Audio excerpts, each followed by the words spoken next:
Professor Kuma's informal session is different from the technical fundamentals.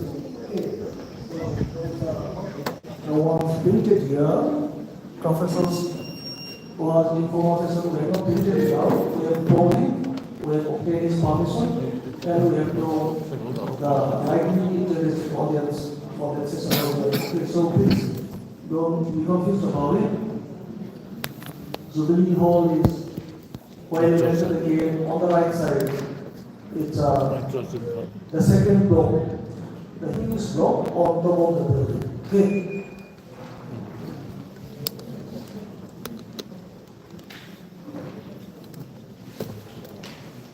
All right. Let me introduce Professor Kumar. Although we talked a little bit about him, he is the one amongst us who truly needs no introduction. I am not a historian, I have not come from a historical background, but people like us have come to know him. The first time I guess I got to know him very clearly was when he was arrested by Bengaluru police for testing against his bill and act. Then I continued to follow him. I read his interviews and on YouTube, and very interesting. I liked him a lot personally, ideologically. As a result of which I have chosen to drive him around. So I drove him. We picked him up. We received him at the airport along to his one point about that, taking him out. Now, he taught at Stanford University, the Indian Institute of Science, the London School of Economics. He wrote many books. Some of them are The Unquiet Woods. It's a pioneering environmental history book. And award-winning social history of cricket, a corner of a foreign field. I don't know how one can write a book on a sports like cricket and got to win, It's amazing. And widely acclaimed history of India. India after Gandhi. India after Gandhi. And another 2-volume biography of Mahatma Gandhi. Gandhi before India. And Gandhi, the years that changed the world. The two of them have been chosen by New York Times as Book of the Year. His most recent books is Rebels Against the Rush. I used to watch his interview on these very particular books. I found the title very captivating. And these books, as it have been translated into more than 20 languages. Professor Kuhas wrote into the Newport ID Prize of the American Society of Environmental History, the Howard Milton Prize of the British Society for Sports History, the Sahitya Academy Award, that is India, and the Pachhunga Prize for contribution to Asian Studies. He is also the recipient of an honorary doctorate in the humanities from Yale University. And many more. He is a living legend amongst us. And other speakers, please do not mind me when I say this. He is such a huge draw. People keep asking us whether they could come and listen to him. But as I told in the morning, the room is too small for all of them, so we have to come down very quickly. Sorry, but that's also a testament to his greatness and his appeal. It is interesting because it's beyond the academic, kind of stuff. Very surprising. So let me, please join me in welcoming on the stage Professor Kuha.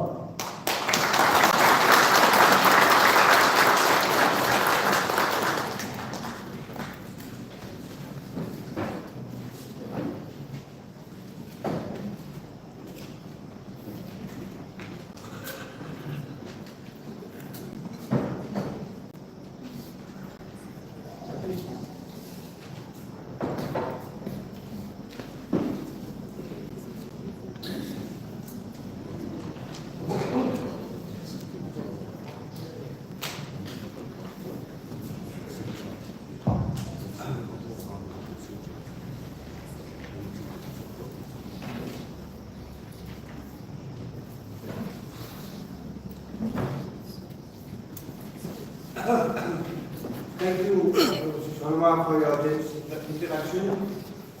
Thank you also for your hospitality, so graciously picking me up yesterday, showing me around the town. I'd also like to thank Dr. William Singh, who invited me more than 3 months ago, and I appreciate the invitation. I also appreciate the courtesy by giving me, of Dr. William Singh, by giving me more than 4 months notice, which is very rare in India, where people expect you to come the next day to give a talk. So I could plan my visit, and I have some family commitments. I have a 95-year-old mother staying with me, so I have to plan my travel around her. But it was possible because of the notice. I was very keen to come to Mizoram, which is one of the 2 states of India I have not visited. Though I have studied history, I have written about the conflict of Mizoram and its successful resolution in my book, India After Gandhi. So I'm going to speak to you today on the challenges that a historian faces in the conduct of his or her profession. And I have called it history beyond chauvinism. There are various kinds of chauvinism a historian has to confront and combat and overcome. Of course, it may not be possible to completely overcome these forms of chauvinism, but it's important for a historian to be aware of it. Now, several of these forms of chauvinism are common to other social sciences, to sociology, to politics, to literature, to anthropology. And as I talk about them, those of you who are from those disciplines, not history but from sociology or politics or anthropology, you'll find some resonance, some lessons in how you conduct your own scholarly research. And I should also say that I should be illustrating my thesis with many examples from my own experience. I started my doctoral research more than 4 decades ago, so I have now more than 40 years of experience in confronting these different forms of chauvinism. As I said, I don't by any means wish to suggest or claim that I have been completely successful, that the histories I write are totally free of chauvinism, totally free of bias, totally free of prejudice. They will always be, since we are human and we carry certain emotions and values and prejudices with us that come from our upbringing and our orientation. In what I have written, there would be, for sure, limitations, distortions, imperfections, but I have learned in the course of these 40 years of research to at least be aware of different forms of chauvinism. And I'm going to, there are 6 in particular I'm going to speak about, and I'll speak about them one by one, 6 forms of chauvinism, of prejudice, that a historian has to confront and try and conquer. The first kind of chauvinism is what I call the chauvinism of discipline. It's a curse of the Indian Academy that we live in a disciplinary ghetto or silo. Now, Duncan is here from Australia, and I don't know how rigid these disciplinary boundaries are.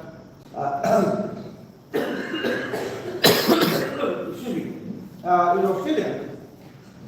But one country I know well, which is the United States, has a much more free, flexible, innovative approach to interaction across disciplines.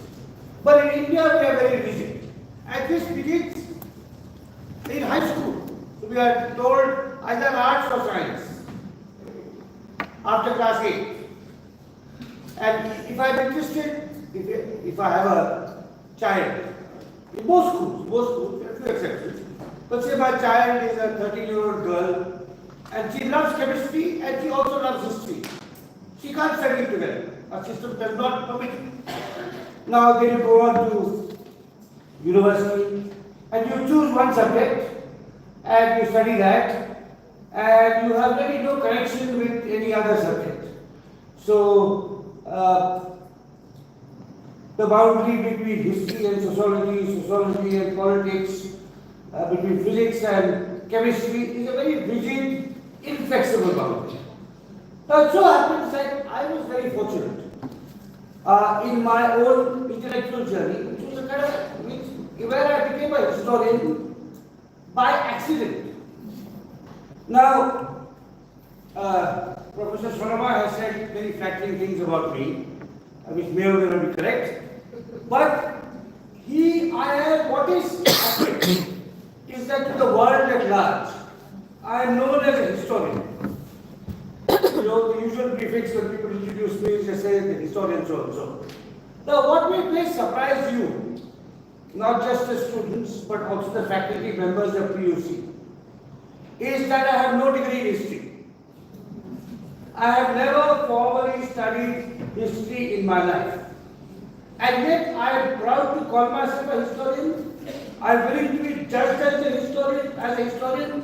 I am more than happy to be evaluated by my professional historians as to the quality and reliability of my work as a historian.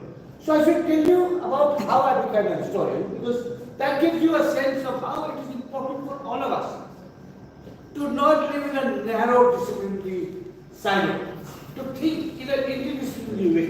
You know, disciplines are important. There is a certain history to the evolution of political science, which is Professor Sharma's discipline.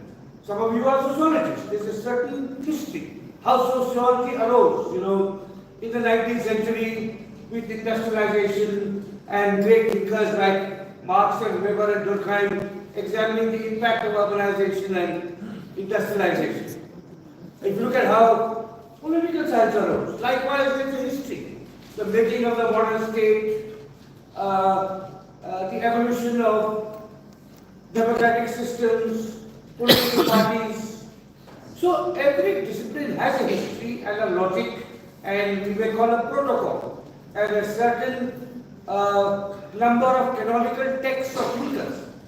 So if you are a sociologist, it will be Marx, Weber, Durkheim. If you are a political scientist, it will be Hobbes, Locke, maybe Marx, John Stuart Mill. If you are an anthropologist, it will be Malinowski and Lewis Richard. And so every discipline has a certain history. Every discipline also has a certain method. So traditionally, sociologists and anthropologists did field work. Political scientists often did survey analysis. Economists worked with numerical data, and historians worked in the archive. So there is a logic. I am not asking you to be a complete academic anarchist and destroy the disciplines. That's not what I am asking you to do. But I am saying, try and understand how, if you are based in a particular discipline, you can still learn from other disciplines. You can enrich your discipline with infusions from other disciplines. And this is particularly important if you are a historian. History is what I call an inclusive discipline. It is an agglomerated discipline. It draws from every discipline. Because the human past can't be sliced up into sections. This is only economics, this is only sociology, this is only political science, this is only ecology. Now, I became a historian, as I said, completely by accident. When I was young in school, I was interested in writing. Even as a schoolboy, I was writing in the school magazine. I wanted to become a writer. But I'm talking about the year 1974, 50 years ago when I entered university.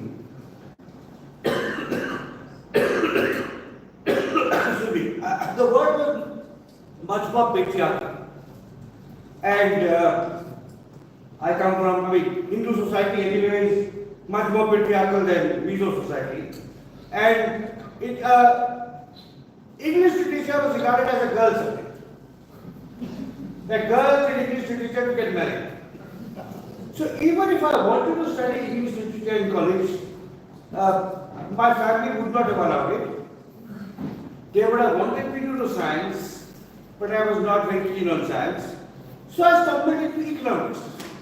At the age of 16, I registered for a degree in economics without doing anything about economics. And within a few months, I realized that this subject was not for me. I did not like economics, and economics liked me even less. But I carried on through my BA, in my MA, because changing is so difficult in the Indian university system, and some of you will know this.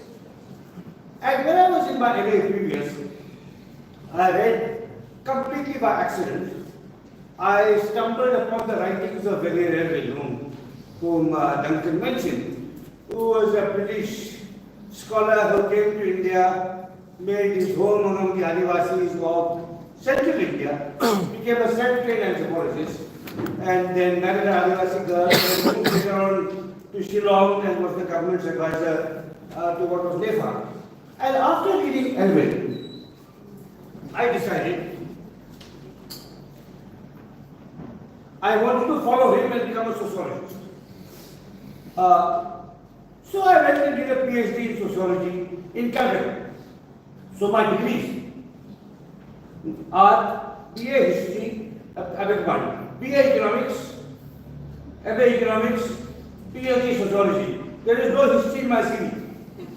Which means if I was to apply the order for lecturer in history in PUC, I would not get a job. And anywhere else. I don't want to sit without PUC. Lecturer in history in my old college, St. Stephen's College, Delhi, they would say he has no history degree. Discard the application. Now, so I started a PhD in sociology, and I was born and raised in Dehradun. So in fact, I have a kind of a childhood affinity with the mountains, which comes back to me whenever I come to any part of the Himalaya. And because I was raised in Dehradun and I was doing a PhD in sociology, I decided to do my doctoral research on a movement all of you would have heard of, but let me ask, how many of the students here have heard of the Chipko movement? Yeah, that's about 60%. So all of you know about it.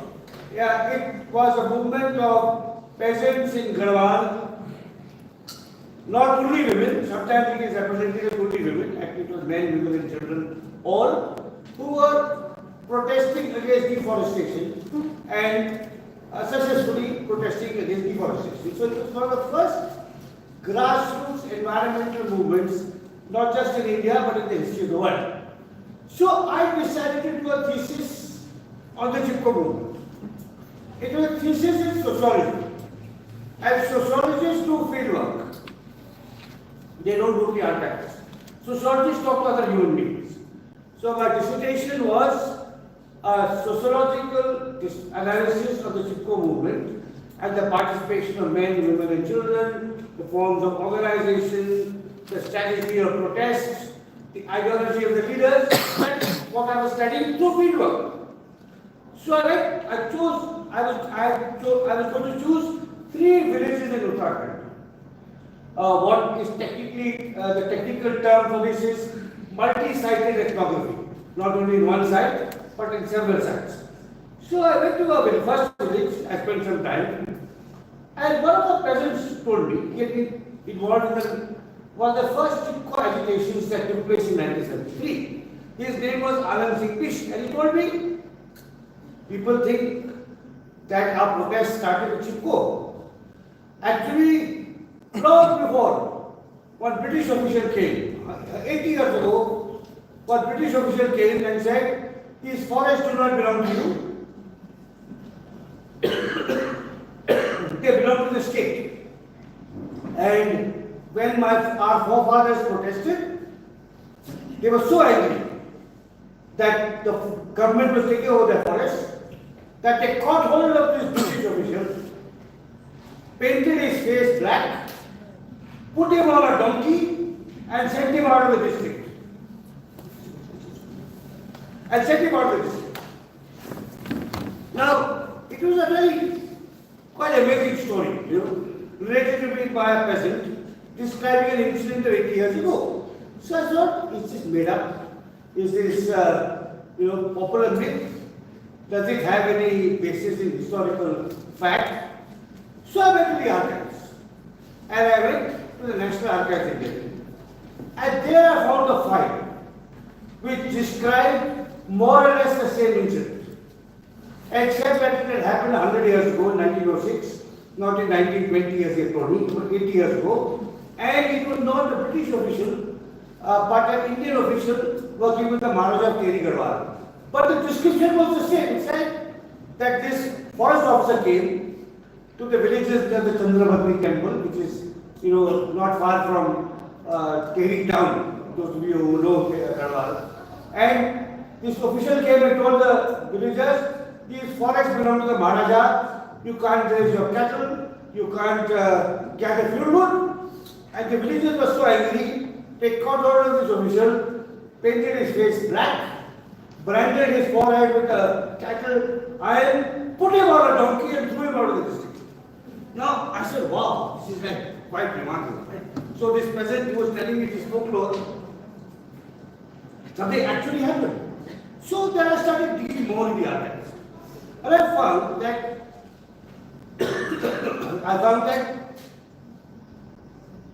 excuse me, just give me 1 second.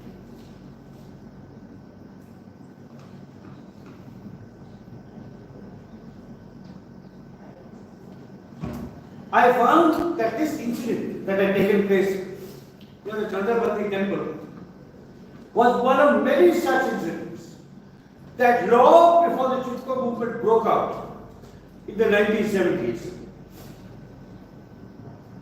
peasants in the Himalaya had been protesting against the state's takeover of the forest.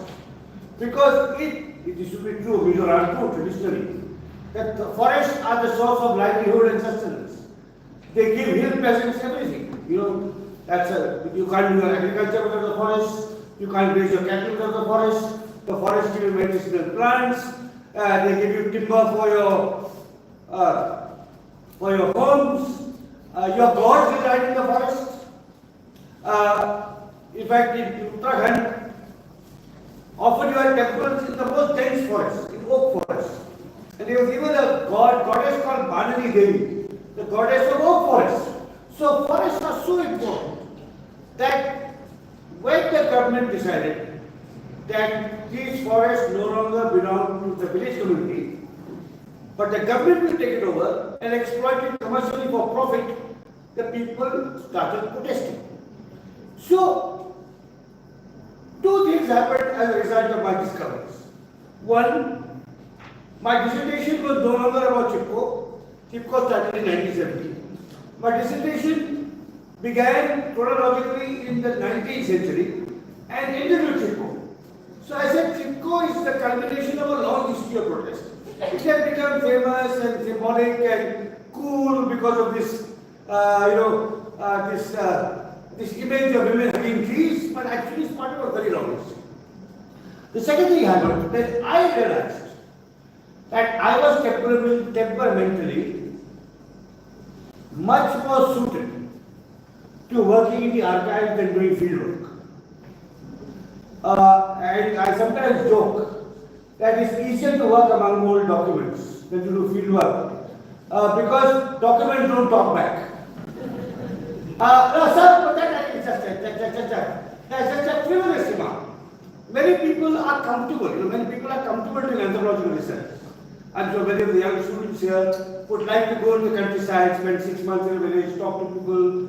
But I actually was, maybe because of my literary orientation, that I was a writer, I like working with texts, analyzing texts, I became, from someone who was writing a sociological thesis based on fieldwork, I became a historian doing primary research.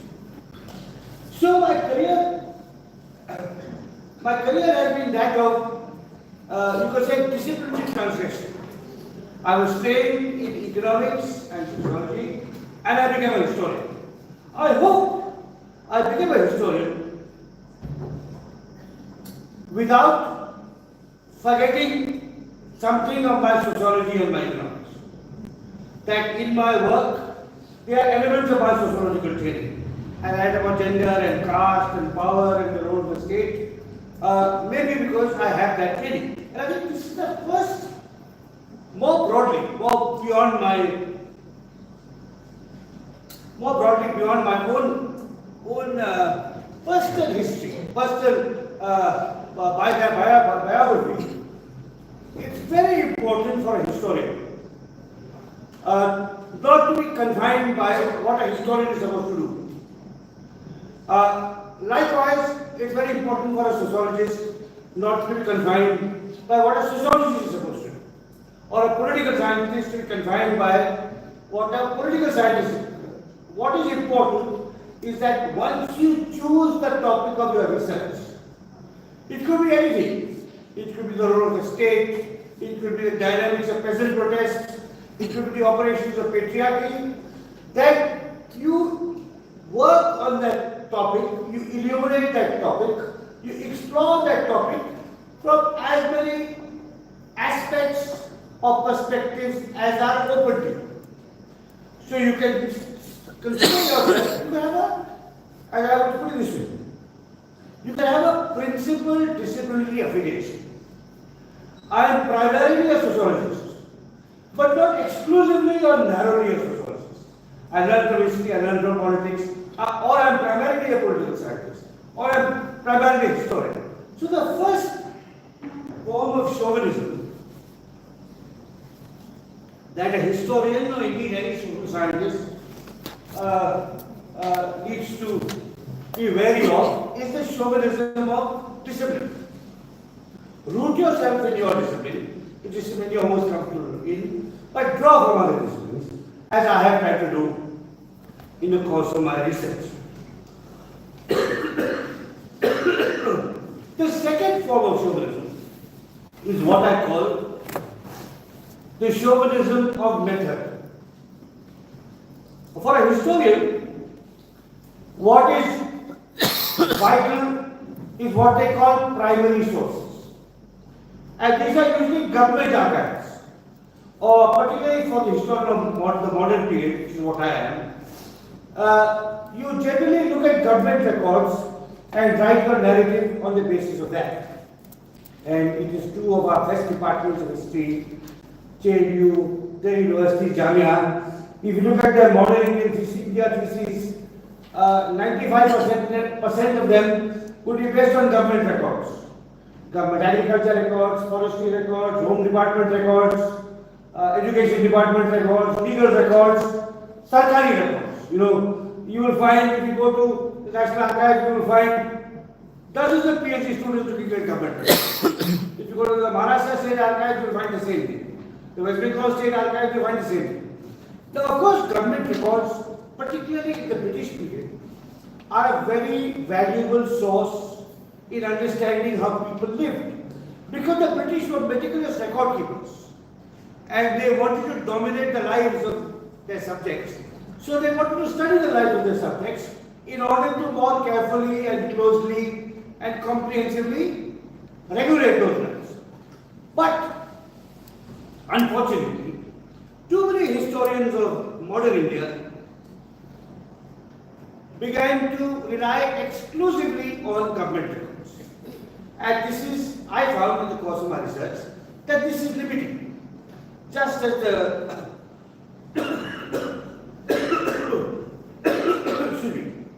just as the chauvinism of discipline is limiting, so is that chauvinism of method, of source materials, that I must only look at the government records.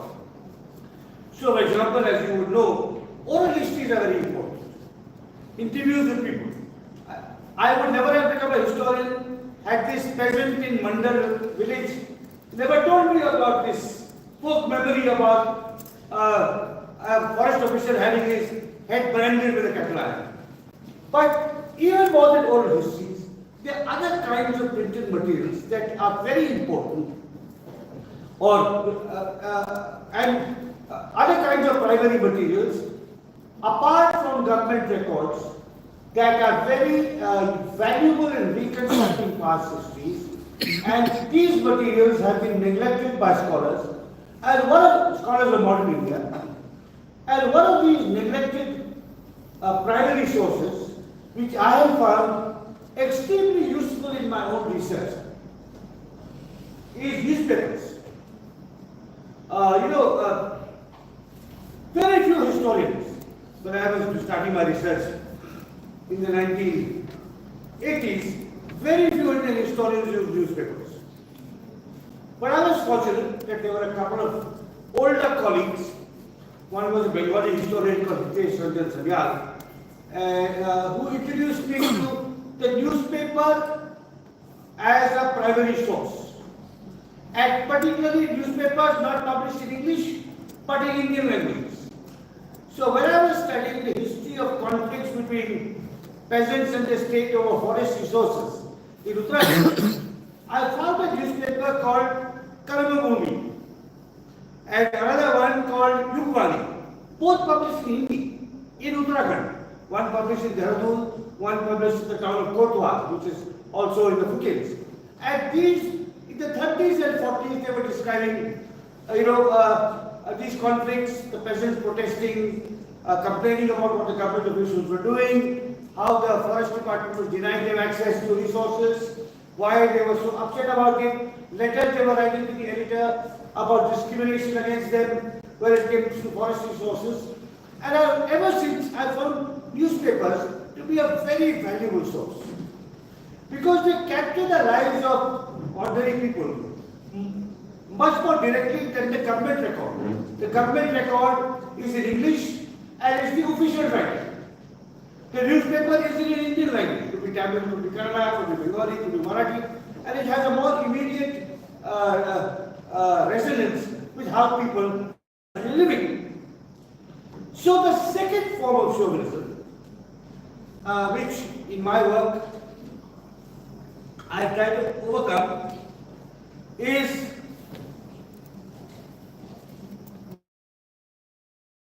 reliance on government records as a source of primary research. Government records can be vital, can be indispensable, but so can newspapers, so can be court records. If you are working on, shall we say, the history of disease now, because of the COVID pandemic, the history of disease has become very important. Then you may want to look at hospital records and what they tell you. You may want to conduct, as I said, interviews. You may want to use visual materials. I mean, Tankri talked about YouTube. Right. Now, obviously in 1920 there was no YouTube. But there were cartoons. But the most interesting thing about old newspapers is representations in cartoons. So I think that's the second form of chauvinism that a historian must overcome, the chauvinism of method, that only one kind of source material is what will give you all the juice you require. The third kind of chauvinism is that of identity. Now, all of us have a particular identity. I am male, I am Tamil, I am, though I come from a family that has never practiced caste, I was born in an upper caste home.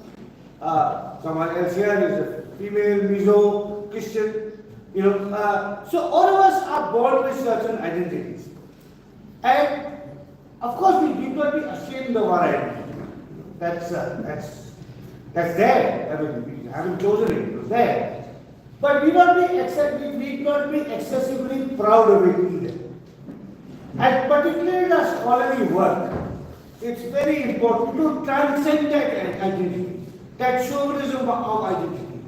To learn from a historian recreates the past, and as one British writer famously said, the past is a foreign country. It's like to understanding a foreign country. And it's even more challenging, and challenging in a good sense. It stimulates you. If you want to understand not just the past, but people who are different from you. I come from Uttarakhand, so I don't know about Uttarakhand. But later on, I've written about other parts of India. Because I don't want to be confined by what I know best. Now, one of the problems with Indian historians is that they usually write about their own area, which is sometimes understandable. And particularly your first book or your doctoral research, it's easiest for you to work in a language and the region you're comfortable with. But as you grow older, or as you become more experienced, perhaps you should take on more challenges. Why should gender history be only written by women? Why should Dalit history only be written by Dalits? I think we should not be in this trap.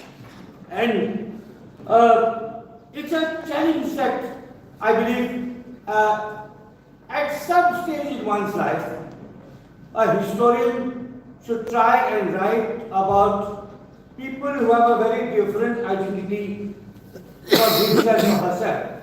So a Hindu should write about Muslims, a Dalit should write about Brahmins or vice versa, a Hindu should write about Christians or vice versa. I think that is what a historian's imagination, a historian's powers of empathy. And also, Indians should write about other countries. I know it's sometimes very difficult because you read, if you want to write about Russia, not only do you have to learn the language, you have to have the resources to research in Russia. Sometimes it's very difficult. But at least students, at least historians should think that at some stage in their life, they will write, they will research, write, and try and explore the history of a community of people different from themselves. I think that's the third form of chauvinism, the chauvinism of identity. That can be limiting to a historian. Of course, there is the other side too. You know your identity best. If you are from Tamil Nadu, you know the language, you know it better than somebody say a Mizo studying Tamil Nadu. If you are a Mizo, you know this area better than say a Tamil studying. But so sometimes insider knowledge can be an advantage. But it will also be a burden because you don't have that vision, that broader vision, and you get trapped in, sometimes in self-justification, in defending your own people, your own identity. So that's the third form of chauvinism. The fourth form of chauvinism that a historian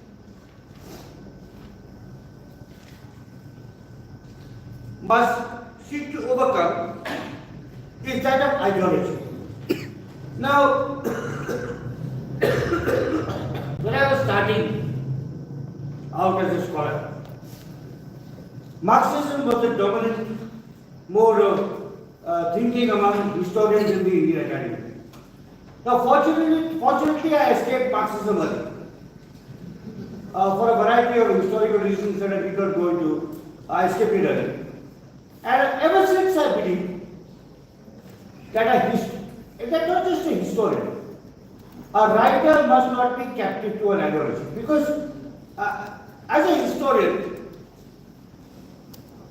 your notion of the truth or what occurred in the past is determined by the archives. You can't go to the archives with your own definite ideology. You can't go there thinking, I'm going to find class trouble there.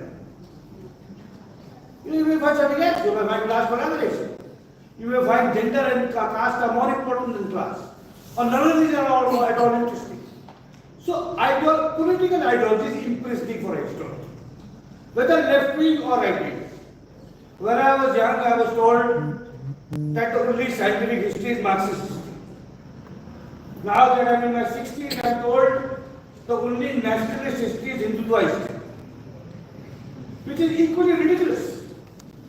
The job of a historian is not to go and find out how great Hindus are or how bad capitalists are.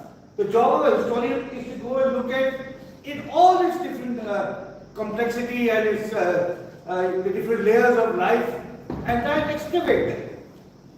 Now, sometimes people mistake my saying that a historian should not subscribe to a political ideology. uh, by saying we should be apolitical. Of course not. When you vote, you know. But that's the privacy of your voting booth. You're exercising your privilege as a citizen. But as a scholar, you should be driven by curiosity. And you should always prepare to be surprised. And ideologist is never surprised. Because in advance you know the truth. Either a religious truth, that Hindus are greater than any other religion, or Christians are greater than any other religion, or some kind of ideological truth that capitalists are bad, for example, which is kind of the Marxist whole Marxist approach. So, political ideology is imprisoning. It's debilitating. It inhibits the search, a historian's quest. A historian is guided by the new materials he or she finds. And the historian must always prepare to be surprised. I think surprise and wonder are born by a researcher, not ideological certitude. I know my views, I know what is good, I know what is bad, I know whose side I am on. The fifth form of chauvinism that a historian must guard against is that what I call the chauvinism of nation. Again, this is something that runs against the grain of how we are taught to think today. We are taught to be patriotic, to say, we love India, India is the greatest country in the world, India is always right. Now that may be fine if you are a political leader. But a historian cannot be a national chauvinist. A historian does not, it is research. Of course I carry an Indian passport. That is my national identity as a citizen. But as a scholar, I do not have a national identity. My job as a historian is not to defend India, exalt India, praise India, tell lies about India. That's not my job. And I'll tell you some examples from my own research. Probably the best known book I've written, which a few of you here might have read or at least heard of, is called India After Gandhi. Now this is a history of India since 1947. And in the period since 1947, our country has known many conflicts. So if you look at your own state, here there was an insurgency which involved arguably excessive use of state force to quell it. That was also true of Nagaland. That was also true of Punjab.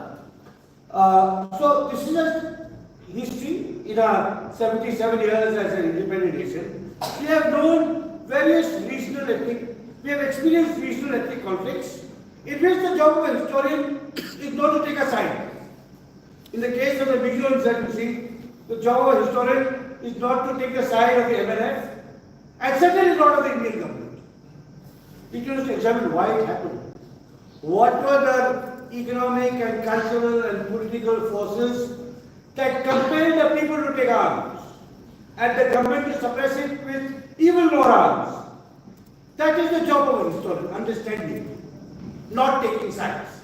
And so, in this period, in the 77 years as an independent nation, we have seen different insurgencies, Mizo, Naga and Punjab being the most important, but they have also been problems with Tamil Nadu, Manipur, Assam, and we've also seen international conflicts. 4 wars with Pakistan, one major war with China and an ongoing border conflict that is unresolved with China. Now, how does a historian deal with this? Does he say it is all China's fault? It is all Pakistan's fault? India can never be wrong. India is perfect. India is always true. India is always correct. My country right or wrong? No, that's not the job of a historian. The job of a historian is to try and understand why is it that for 77 years China and India have not been able to successfully resolve their border problem. Why is it for 77 years India and Pakistan have not been able to successfully resolve their border problem and they have fought these wars? Now, the thing I'm proudest about when it comes to my book, India after Gandhi, is that I wrote about our conflict, India's conflict with China and India's conflict with Pakistan, not as an Indian but as a historian. And I'll give you one illustration of this, or two. When my book first came out in 2007, let me just talk about one, which is China. Now, if you look at our conflict with China, why is it that in 77 years, India and China have not been able to resolve it? The reason is this. There is a western border and there is an eastern border. The western border, that is Ladakh, and the eastern border, that is Arunachal Pradesh. In the western border, India's historical claims are much stronger than that of China's. So, if you look at medieval documents, you will find that Aksai Chin, where China has built a highway linking Xinjiang and Tibet, historically was part of Ladakh, so our India's claim is strong. In the eastern border, Arunachal Pradesh, China's claim is stronger. If you look again in medieval documents, you will find that Tawang, where there is a famous Buddhist temple, would pay tribute to Lhasa, which means the religious authorities at Tawang were looking northwards to Lhasa, which is now part of China. Now, so there are two aspects of the border. One case, India's case is stronger. In the other, China's case is stronger. But China says we are right in both cases. India says we are right in both cases. So there is no give and take, there is no compromise. So similarly with Kashmir, and that's a more complicated issue which I have described over more than 100 pages in my book. So it's very important for a historian not to be a jingoist, not to say my country is always right. His job is to understand, to explore, to document, to lay out the complexities. This will be true of a Ukrainian historian or a Russian historian today. The conflict between Russia and Ukraine is so deep, so endemic, so pervasive, because both sides are right and both sides are wrong. And that's true of Israel and Palestine too. With any persisting endemic conflict, sometimes it's clear. In 1991, Iran invaded Kuwait. And they were out to that is very clear. It was an act of colonial aggression.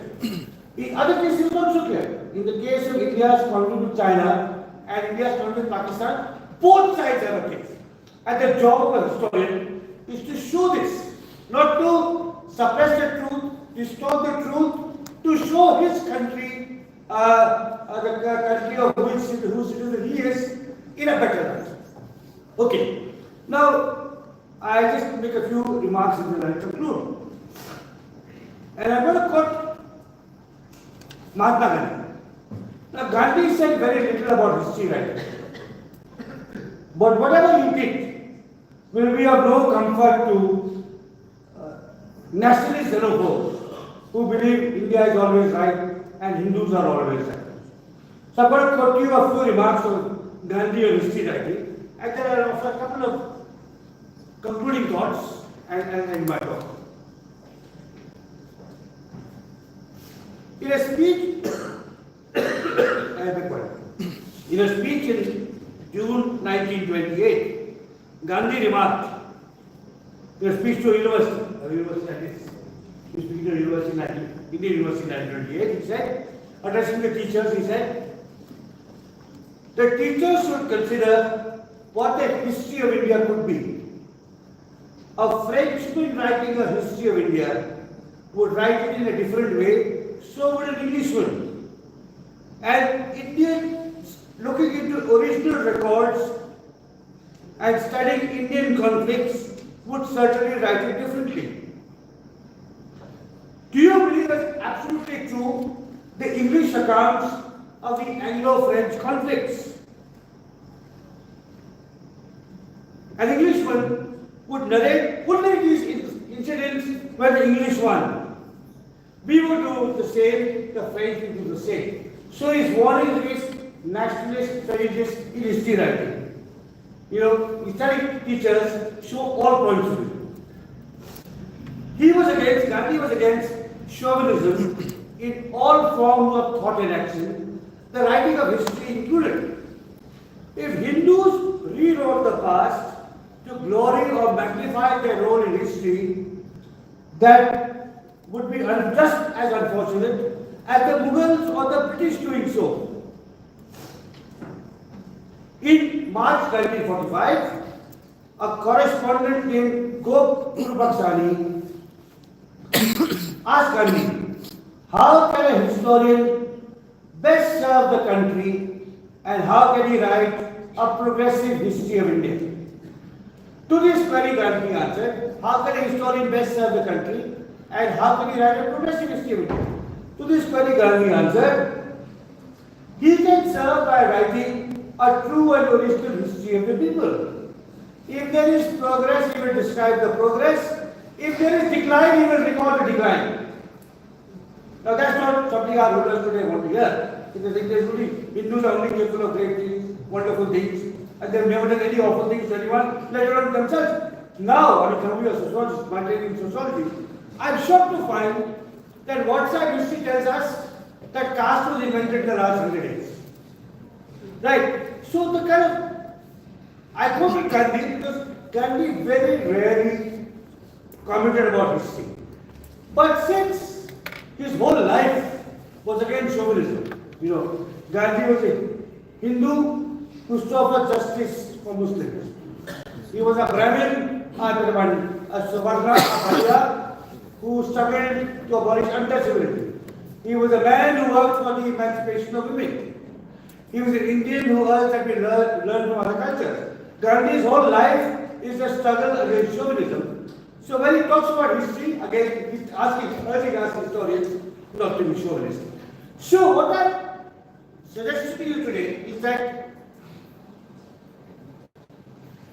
a historian, in the practice of his or her craft, his or her vocation, has to recognize that there are 5 forms of chauvinism he or she has to overcome. These are called the chauvinism of discipline, the chauvinism of method, the chauvinism of identity, the chauvinism of ideology, and the chauvinism of nation. And there is a 6th form of chauvinism, which is that of your personal ego. History is not mathematics. History is not, you're not proving something that is true forever. You are merely doing the best possible job you can based on your own research, your own understanding, your own intellectual equipment, your own ability to conquer these forms of chauvinism. But a historian should never make the mistake of thinking that their work will stand forever. That's where you have to recognize however successful you are in conquering the chauvinism of method, ideology, discipline, nation, and so on, identity, and you produce a book that you think you're happy with, that gets good reviews, that sells well, you must recognize that some other historian will come who is more alert, more aware, more hardworking, and less chauvinistic, and will do that same topic better justice than you. So every historian must recognize that their work, unlike that of a mathematician who has a theory that stands forever, their work is interim to be superseded by some other more able, more hardworking, and above all, less chauvinistic historian. Thank you.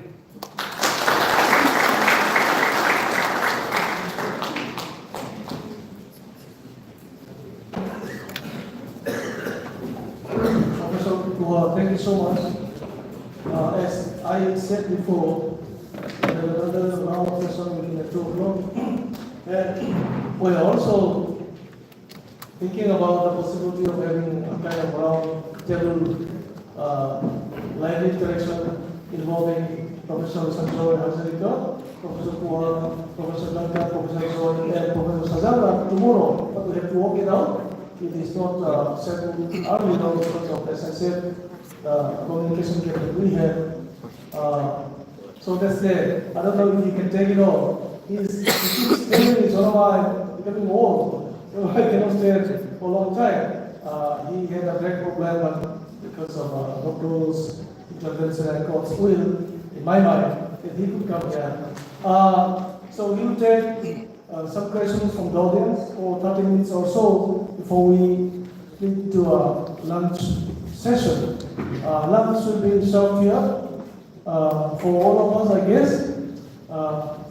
And for those who we have invited for special lectures, 4 or 5 of us, we'll have a luncheon meeting with the principal. Tomorrow, that also will continue. So how second? Yeah, any question? Any question? The mic will be there. There will be another informal session. So my question will be brief. So, first of all, thank you, sir, for such a wonderful speech, the lecture you gave.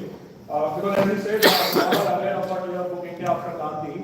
So, it's just I don't know how to take this question as, if you get a chance to write a new book, which leader do you think after Gandhi, which you would like to write India after any leader, any political leader?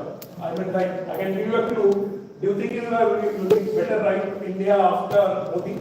I mean, that could be, I mean, just your view. Thank you. So, thank you for the question. You know, India after Gandhi was published in 2007.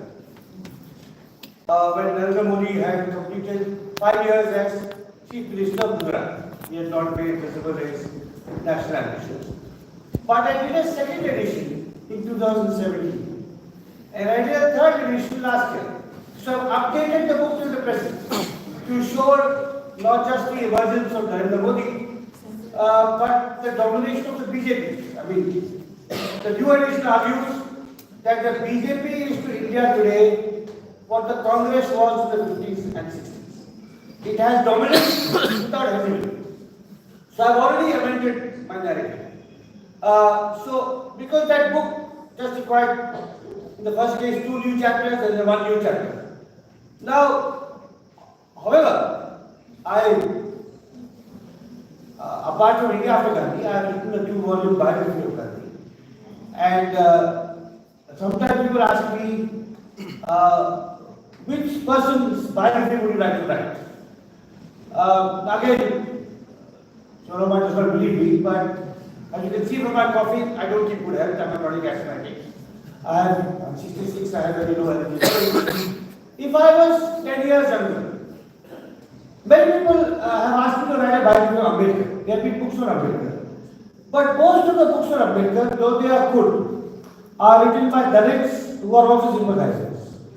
Now, as someone who had the misfortune or whatever, accidentally born in a Suvarna home, who was a biographer of Gandhi, I would have liked to write on Ambedkar. I think Ambedkar is an extraordinary man. I think as remarkable as Gandhi. But I don't think at my age I could do it. So instead, I want to write about, which I hinted in the last section of my talk. I want to write about someone who is not an Indian. And we'll see who will write. And there was someone there, the back section. Wait to the mic. And you can introduce yourself. Hi, I'm Kima. Thank you for coming here. Welcome. So I'm curious about your choice of using chauvinism as a frame to list down your 6 points. I know in another book you talked about Ananta Murthy, the Kannada poet, from where you got inspiration. Can you just explain a little more? And my question is because My question about your choice of framing, of using chauvinism as a frame, is because at some point we do have to kneel to institutional protocol. And so your 6 points are very good for the individual researcher, but how does it translate to at an institutional level? And so in some way of writing to your At the institutional level. Yes. Okay. Yeah. So I think, chauvinism is, one could call it prejudice, one could call it something else. But I think at the institutional level, for better or worse, most of my life I have spent outside the academy. But at the institutional level, I think if you are a professor in the university, it's a sociology or history, the two disciplines I know best. You must encourage your students to work on a diversity of topics. Now, I am trying to do that outside the university in encouraging young writers. So, about 20 years ago, I founded a small organization called the New India Foundation that has now published 33 books by young writers, some who are scholars, some who are just writers, on different aspects of post-independence India. So, they have written on technology, they have written on law, they have written on gender, they have written on caste, they have written on institutions, so I think there's, especially male professors in Indian universities, want their students to be replicas of themselves. And that's true not just of humanities but of sciences. So I live in Bangalore. The top scientists in Bangalore, not all, but many, will tell their student, you do research on this. Allocate the topic to the researcher. There are some exceptions. So, for example, the National Center for Biological Research was founded by a remarkable person called Ubaid Siddiqui, who was not like that, who was not an alpha male, who encouraged diversity of research, who said, in my institute, I'll have molecular biologists, I'll have naturalists, I'll have field ecologists, I'll have mathematical scholars, and then I must have a range. So I think that direction must come from professors. And sometimes it has come. So if you think of, M.N. Srinivas, who was professor of sociology at Delhi University for many years, if you look at his students, you will find, if you look at M.N. Srinivas' students, one was a Bengali who will be sent to work in caste in Tamil Nadu. He said, don't go to Bengali. One worked on science, one worked on cooperatives, one worked on labor. So the diversity of Indian life, his students worked on that. Compare that professor with, I hope, joy won't mind, Professor Bipan Chandra of JNU. All his students worked on more or less the same thing. Nationalism in Punjab, nationalism in Tamil Nadu, that's it. Parents are the same thing. And I don't want to signal about Bipan Chandra because you will find Marxist professors in Calcutta can do the same thing. Telling their professors, show I am right in 100 different ways. So I think it's very important for the mentors. I said it's a male problem. I'm sure Joy does not do that. Right. Alpha males want this, and they want people. It's true politics too. So I think institutionally, Anantamurthy was like that. Continue with Anantamurthy. The Kannada writer Anantamurthy. He really encouraged intellectual diversity among his students. So one of his most remarkable students was someone called D.R. Nagaraj, who wrote 3 or 4 books in Kannada, and one wonderful book in English called Flaming Feet, which is about the conversation between Gandhi and Ambedkar and how both benefit. Now, D.R. Nagaraj was Anantamurthy's chela.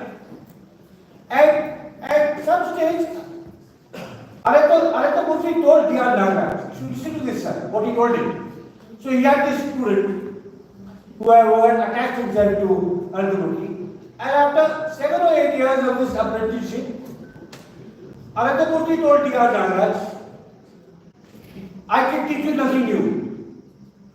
Go to Delhi and learn from Ashish Nandi.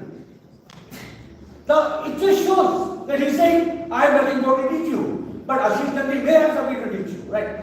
So, I think that's really the kind of capaciousness of thinking that older scholars have shown. And which is very rare in India because I think our tradition is that of submissiveness to the big man. Yeah. I will come back.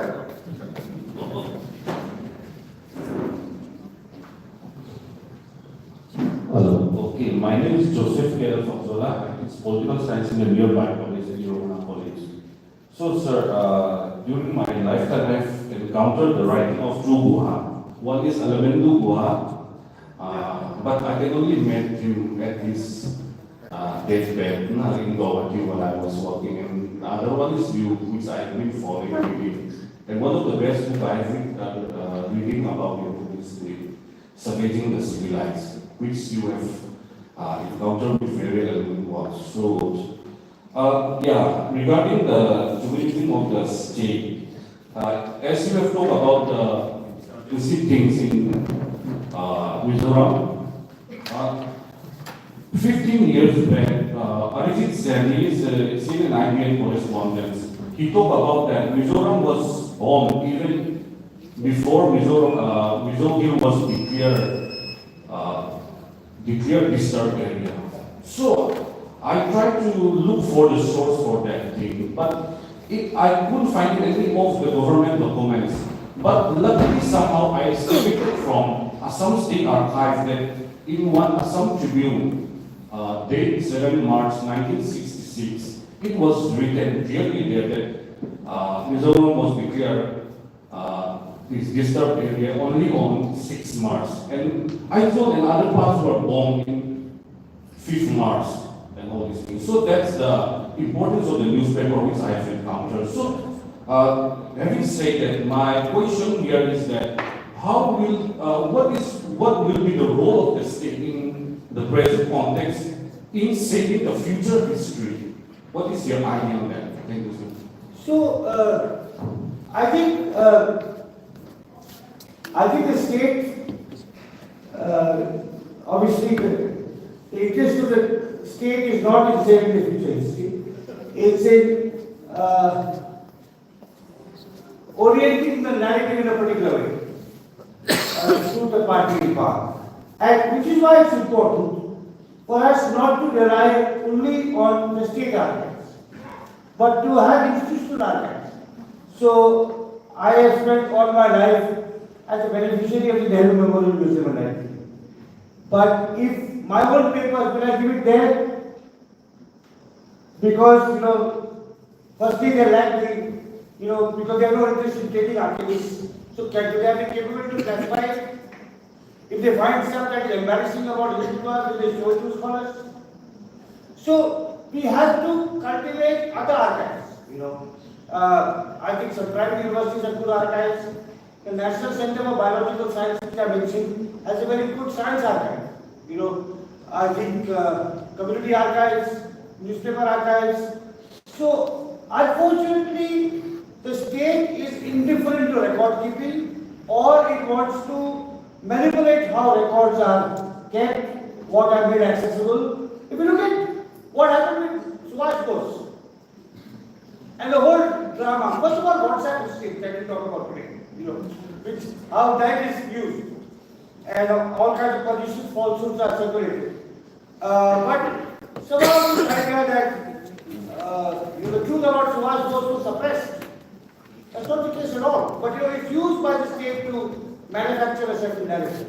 So I think we have to encourage record keeping by non-state actors and non-central government actors particularly to safeguard our future.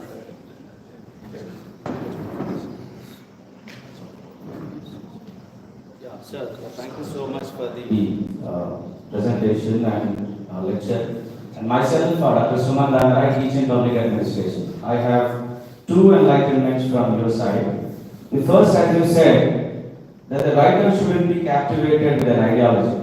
So, do you think ideally it's supposed to be that no one should be captivated with the ideology? But do you think is it possible? Because everyone has its own perspective in understanding the society. Because be it right wing or left wing or Gandhian and personally, from my understanding, do you have any ideology as such? Because the academic circles that you have. What's the second question? The second question is, and you said that Mahatma Gandhi throughout his life and he has fought against all the discriminations. Also you said like he was against the untouchability, but simultaneously he was also in support of the caste system. I'll answer that. Yes. For the second, you have to read my biography of Gandhi. Okay. That's untrue what you said. Your remark is based on quoting Gandhi defended Varnashram Dharma. By the 1930s, he had stopped defending it. But the critics of Gandhi, particularly the left-wing critics of Gandhi, particularly the Ambedkar critics of Gandhi, will continue to quote him out of context. It's not true. The greatness of Gandhi was that he was always evolving. And why did Gandhi not attack Varnashram Dharma in 1920? As a historian, you have to understand it. Because he was operating in a deeply conservative society, where even to challenge untouchability was a radical act.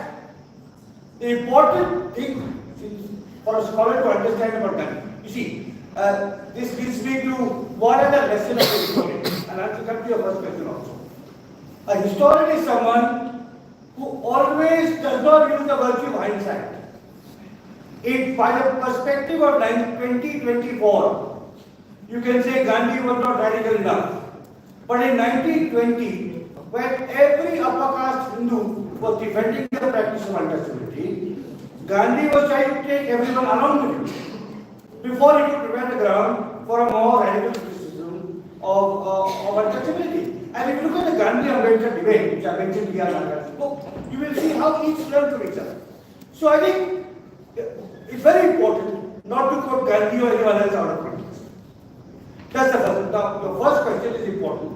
I don't want to carry on a debate about this. You're welcome to read my book, which is 1,000 pages, and write to me. I will answer you anything. You're welcome to read my book. It describes Gandhi's evolution in great detail. The first question is very important, which is about ideology. Now, maybe I was not clear enough in what I said. As a historian, you cannot have an ideology. As a citizen, you may. As a writer, you may. When I am writing Savage the Civilized or India after Gandhi, I am not writing as a critic of Hindutva. I am writing as someone curious to know the truth about the past. But when I am writing a column in the newspaper, I am writing as a defender of the Indian Constitution. But even there, when I am writing today, you are right. You are right. If you read my columns, if you read, I hope that if you read my scholarly works, Savage and Civilized you mentioned, or India after Gandhi, if you read my scholarly works, you will pay attention to the depth of my research, not my opinions. But when you read my columns, you are interested a little bit in my research, but not in my opinions. Because it's a book is an intervention in our understanding of the past. A column is an intervention in our understanding of the present. But even there, though you may have an ideology, and I have an ideology, I'm a liberal and a pluralist. I do not have a party affiliation. Even there it's very important for a commentator on current affairs not to have a party affiliation. It's vital. And I think being in Bangalore helps. Because you are at a distance from power. If you are in Delhi, if I may just make one last point to this, which is very illustrated better. Not having a party affiliation also means a writer must stay away from politicians. It's a great temptation among writers to play Rajguru, to influence politicians.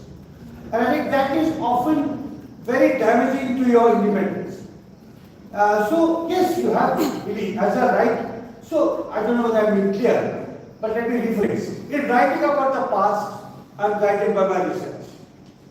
In writing about the present, I'm partly guided by my research and partly by my hopes about what India should be.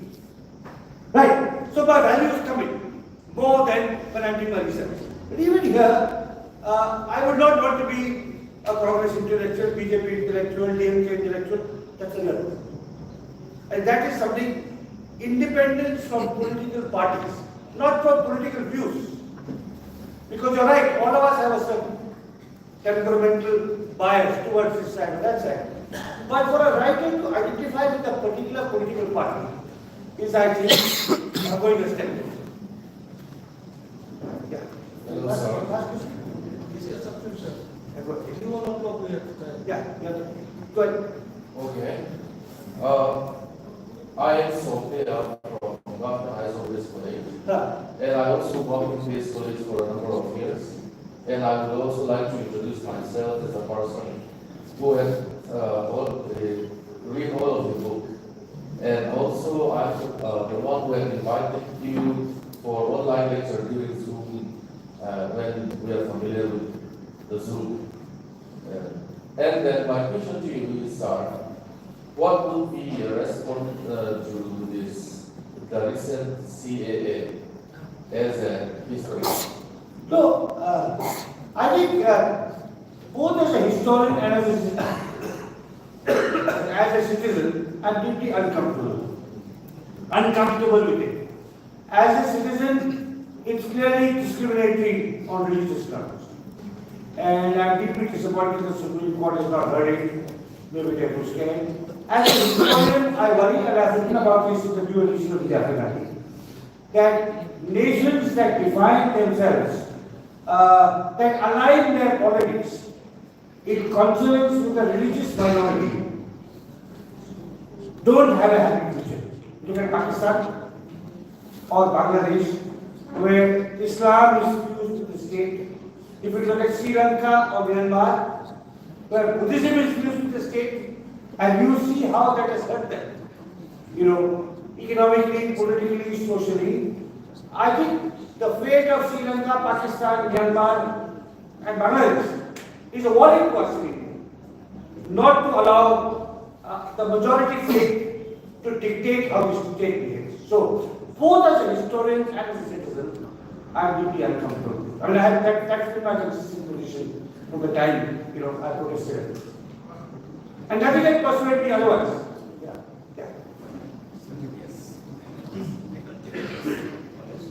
I have this question here. So everyone is just doing. So which philosophy, Gandhian philosophy or Ambedkar philosophy, which one do you think that bring the India shining?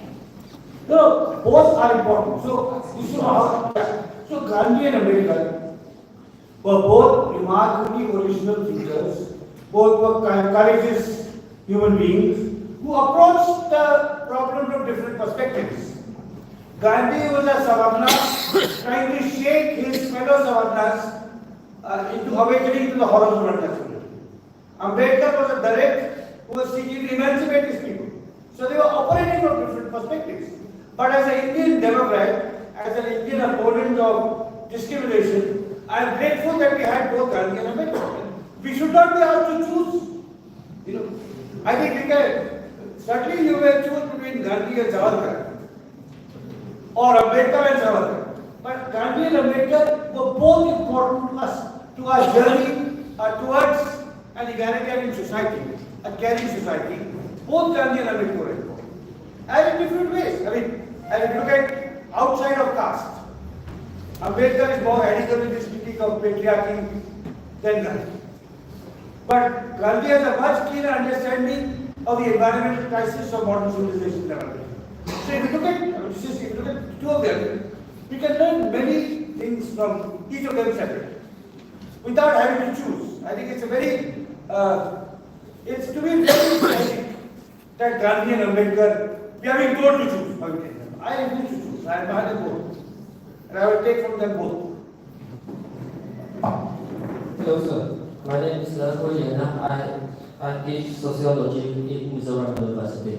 So upon reflecting your speech, I believe that the chauvinism that you have talked about is not only pertinent to history, discipline and all, but also in sociology. Correct. And when we talk about sociology, I feel that sociologists, pioneers, even Indian pioneers and sociologists have been too obsessive with the discipline of sociology and its methodology. So they were obsessed with having a highly advanced theory and highly advanced methodology. And I think that has been shown in the works of classical sociologists such as Durkheim, where we are taught to do research only in the social world, only to confront the social world per se, and not to go beyond the social world. So how can we transgress beyond the social world, and how can we go, as sociologists, how can we go deal into the biological and physical world as well? How can we combine the social world on one aspect and the biophysical world on another aspect? That's my question. Thank you. No, it's a very good question. I think Joy will partly answer it in her talk. You're right that, as I said at the beginning of my lecture too, that the forms of chauvinism I was enumerating also affect sociology, political science. I hope my lecture has something in it, not just for historians.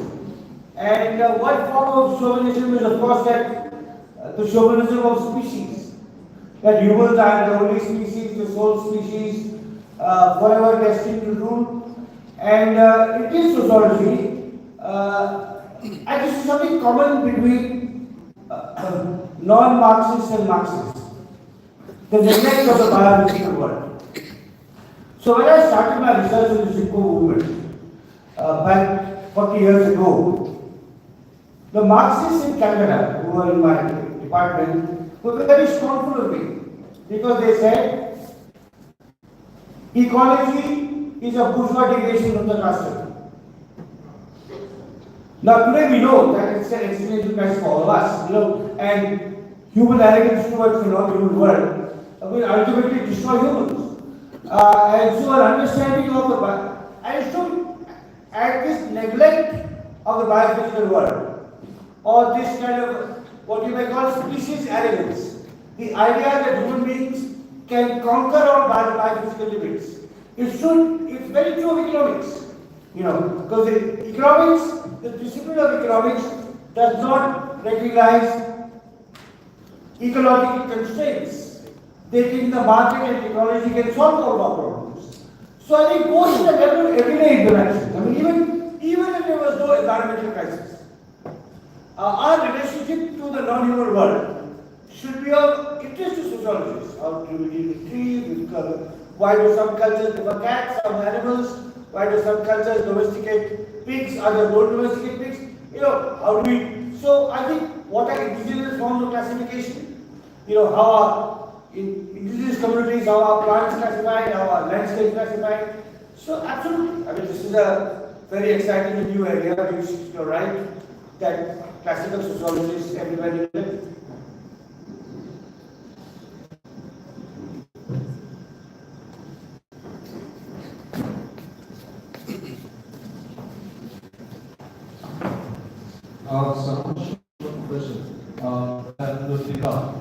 From Department of Political Science. I was there in Bangalore for 5 years. I studied at St. Joseph's College, now University. And so we have something in common. So my question is, when you talk about chauvinism of identity, I find that an insider knowledge, you said it can have an advantage, but also have certain burdens. But at the same time, like an outsider perspective, like to study as an outsider, can also be faced with certain challenges, like the language barrier will be there, boundaries, and openness of the people that you study and all. So, what I think is, see, we have written the works of Professor Santai Hazarakas, Professor Sakala, who worked extensively on Mizoram also. But for young scholars of university and colleges, to To start off with, what should a student of social science take up with? To start off with an insider view of some social issues or political issues, or can we confidently take up issues like Assamese identity, National Register of Citizens, Telangana movement, or various other issues in India? So, what is your take on this? I think ideally you would want a mix in a department. You know, in a department, if you have a PhD program in sociology, ideally you would want some people studying different aspects of the society, and some major students study other cultures, including Assam, which is so important in the Northeast, you know, and like it has such impacts on where Mizoram might go. If you're, I mean, I'm talking about like, and if you're outside, of course, the language barrier must be conquered. You know, when an anthropologist from Bengal does field work in Tamil Nadu, she has to learn the Tamil tongue. You can't do without that. So the language barrier for deep research, the language barrier is something which, I mean, you can't obviously just use translators and so on. But a conversation, I mean, you mentioned Professor Nag and Sanjoy. Since they are outsiders with a deep interest in Mizoram, I am sure you are benefited from your interaction with them and vice versa. So I think there is no hard and fast rule. Only study your own society. Or it is wrong to study your own society because that shows chauvinism. I think but it is a mix of both. And in one's own career, in the course of one's career, you know, it would be nice if one could, like I grew up in Uttarakhand, I wrote about Uttarakhand, I still have interest in Uttarakhand, but I written about other parts of India, now I want to work on some other country. So I think somehow in the life of an intellectual, experimentation and this is the life of a country, diversity is to be cherished, not homogeneity. In the life of a writer or an intellectual, or life of a musician, does a musician play the same tune all the time, even though they are wonderful at it? They want to experiment. They want to go into diverse musical genres. So that's what I would do. Sir, generally, what's much used for?